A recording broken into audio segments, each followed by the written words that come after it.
we all talk about the pyramids and how could they have possibly built it? How did they do it so many years ago?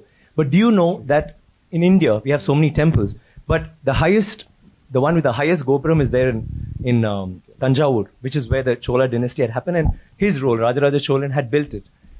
That particular temple has the highest Gopuram in the whole world.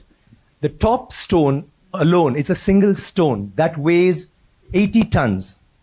80 tons, not 1 ton or 2 tons. And how did they do it? But do we know that? We all go to the pyramids, we go see the Leaning Tower of Pisa. Someone said something very nicely. He said, we are actually appreciating a building that doesn't stand. It's falling over and wow, let's take a picture, let's take a selfie, and we're getting excited. But we have temples today that stand and they didn't use plaster. Do you know that for this particular stone, they had to use a ramp, which was 6 kilometers long, which was pulled by bulls, elephants, and people. 6 kilometers long to get it up there, without any machinery, without any cranes, without anything. And they didn't have plaster. It's withstood 6 earthquakes. You know what happens when an earthquake comes? Without plaster. What they have done is they have an outer wall. Then inside that, they have a corridor of 6 feet, which is an open, just a corridor. And then they have another structure inside, which goes all the way to the top, which is why they can withstand earthquakes, which is why they stood so long. So these are all things that we need to know about. This particular king has built 5,000 dams in his time, and he's made a water management ministry in that time. He's had elections for the village leaders. He's asked them to name cities after women. Why should it only be men? Why can't it be named after a queen?